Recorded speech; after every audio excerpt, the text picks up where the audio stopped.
भारत के राज्यों में सत्ता का खेल भाई हमेशा से ही बड़ा दिलचस्प रहा है। एक तरफ है राज्यपाल जो राज्य के संवैधानिक मुखिया हैं और दूसरी तरफ है मुख्यमंत्री जो जनता की पसंद है। तो सवाल ये है कि असली बॉस है कौन? चलिए इस सियासी पहेली को आज सुलझाते हैं। तो असली ताकत किसके हाथ में है? केंद्र से भेजे गए राज्यपाल के पास या फिर विधानसभा में बहुमत वाली मुख्यमंत्री की कुर्सी के पास? और यही वो सवाल है जो अक्सर आप देखते हैं राज्य की राजनीति में कैसा तूफान खड़ा कर देता है। तो चलिए सबसे पहले राज्यपाल की कुर्सी को ही समझते हैं। ये एक ऐसा पद है ना जहां एक ही व्यक्ति को दो नावों पर सवारी करनी पड़ती है और यकीन मानिए सारा खेल यहीं से शुरू होता है। अच्छा, तो संविधान क्या कहता है? संविधान के हिसाब से गवर्नर साहब जो हैं वो स्टेट के एग्जीक्यूटिव हेड हैं, यानी टेक्निकली राज्य के सारे सरकारी काम उन्हीं के नाम पर होते हैं, भले ही फैसले कोई और ले रहा हो। और यहीं पर गवर्नर का रोल बहुत ही इंटरेस्टिंग हो जाता है क्योंकि वो सिर्फ स्टेट के कॉन्स्टिट्यूशनल हेड नहीं हैं, वो सेंटर के भी एक नुमाइंदे हैं, एक प्रतिनिधि। एक तरह से वो केंद्र और राज्य सरकार के बीच एक पुल का काम करते हैं।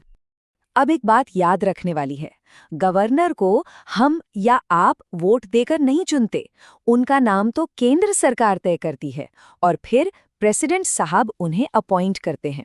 और ऐसा क्यों? इसका मकसद यही है कि उन्हें राज्य की जो रोजमर्रा की पॉलिटिक्स है ना, उससे दूर रखा जा सके। तो फिर एक सवाल मन में आता है ना, कि भाई गवर्नर का इलेक्शन सीधे जनता से क्यों नहीं करवा लेते? देखिए, जब हमारा संविधान बन रहा था तो इस पर बहुत लंबी चौड़ी बहस हुई थी। सोचा ये गया कि अगर गवर्नर और चीफ मिनिस्टर दोनों ही चुनकर आएंगे तो फिर पावर के दो सेंटर बन जाएंगे और जहां दो पावर सेंटर वहां टकराव तो होना ही है। और फिर गवर्नर का रोल ज्यादातर एक औपचारिक भूमिका है, तो उसके लिए चुनाव का इतना बड़ा खर्चा करना भी ठीक नहीं समझा गया। चलिए अब आते हैं कहानी के दूसरे और शायद सबसे अहम किरदार पर, मुख्यमंत्री, जिनके हाथ में होती है राज्य की असली कमान। इसको ऐसे समझिए, अगर governor head of the state हैं तो chief minister head of the government हैं। वो अपने पूरे मिनिस्टर्स की टीम के कैप्टन हैं और राज्य का सारा कामकाज, सारे फैसले उन्हीं की देखरेख में होते हैं। असली पावर तो भाई यही है। और मुख्यमंत्री की ये ताकत आती कहाँ से है? ये सीधे जनता से आती है। जब विधानसभा चुनाव होते हैं तो जिस पार्टी को बहुमत मिलता है, गवर्नर उसी के नेता को सरकार बनाने के लिए बुलाते हैं और मुख्यमंत्री बनाते हैं। लोकतंत्र का असली मतलब तो यही है। अब मुख्यमंत्री की शक्तियों की बात करें तो वो बहुत ज्यादा हैं। वो अपनी कैबिनेट खुद चुनते हैं, अपने मंत्रियों में काम बांटते हैं और सरकार की जो भी बड़ी बड़ी नीतियां होती हैं उनका ऐलान भी वही करते हैं। सरकार की सारी बातें गवर्नर तक पहुंचाने की जिम्मेदारी भी उन्हीं की होती है। और अब आता है इस कहानी का सबसे जरूरी हिस्सा, टकराव के वो बिंदु। ये वो जगह हैं जहां गवर्नर और चीफ मिनिस्टर की शक्तियां आमने सामने आ जाती हैं और कई बार तो बात संवैधानिक संकट तक पहुंच जाती है। तो इस पूरे टकराव की जड़ है कहाँ? वो है हमारे संविधान के आर्टिकल 163 में। ये आर्टिकल कहता तो है कि गवर्नर को चीफ मिनिस्टर और उनकी कैबिनेट की सलाह पर ही काम करना होगा, लेकिन कहानी में एक ट्विस्ट है, एक लेकिन है। और ये ट्विस्ट है गवर्नर के डिस्क्रेशनरी पावर्स, यानी विवेकाधीन शक्तियां, मतलब वो काम जहां वो अपनी मर्जी से फैसला ले सकते हैं। तो सवाल है, ये विवेकाधीन शक्तियां आखिर हैं क्या? अगर सीधी सादी भाषा में समझें तो ये गवर्नर के वो स्पेशल पावर्स हैं जहां वो चुनी हुई सरकार की सलाह को एक तरफ रखकर अपने विवेक से, अपने हिसाब से फैसला कर सकते हैं।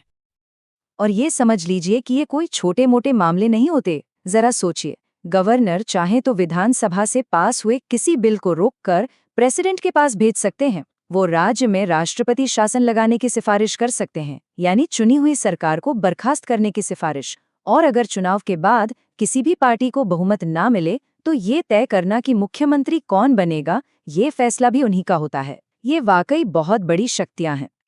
और अगर हम राजस्थान की ही बात करें तो यहाँ के इतिहास में ऐसा एक नहीं, कई बार हुआ है। अलग अलग समय पर अलग अलग राज्यपालों ने इन्हीं शक्तियों का इस्तेमाल किया, राष्ट्रपति शासन की सिफारिश की और चुनी हुई सरकारें गिर गईं। अब क्योंकि ये तनाव हमेशा बना रहता है तो समय समय पर इन दोनों ताकतों के बीच एक सही बैलेंस बनाने की कोशिशें भी हुई हैं। इसी खींचतान को कम करने के मकसद से 1983 में एक बहुत ही महत्वपूर्ण आयोग बनाया गया, सरकारिया आयोग। इसका काम ही यही था कि ये केंद्र और राज्यों के रिश्तों को परखे और गवर्नर के पद से जुड़े जो विवाद हैं उन्हें सुलझाने के लिए रास्ते सुझाए। इस कमीशन ने कुछ बहुत ही जरूरी सिफारिशें दी, जैसे कि गवर्नर उस राज्य का नहीं होना चाहिए जहां उसे नियुक्त किया जा रहा है। वो किसी फील्ड का एक सम्मानित व्यक्ति हो और एक्टिव पॉलिटिक्स से उसका ज्यादा लेना देना न हो। और सबसे जरूरी बात जो कही गई वो ये थी कि किसी को भी गवर्नर बनाने से पहले उस राज्य के चीफ मिनिस्टर से सलाह जरूर ली जानी चाहिए। इसके बाद साल 2007 में पूंजी कमीशन ने तो एक और भी आगे का सुझाव दिया। उन्होंने कहा कि गवर्नर को हटाने का अधिकार सिर्फ केंद्र सरकार के पास नहीं होना चाहिए। उन्हें हटाने के लिए राज्य की विधानसभा में एक प्रस्ताव पास किया जाना चाहिए। इससे क्या होता? इससे गवर्नर बिना किसी डर या दबाव के अपना काम कर पाते। लेकिन इतनी सारी कोशिशों और सिफारिशों के बाद भी सत्ता के संतुलन की ये पहेली आज भी पूरी तरह सुलझी नहीं है और बहस आज भी जारी है।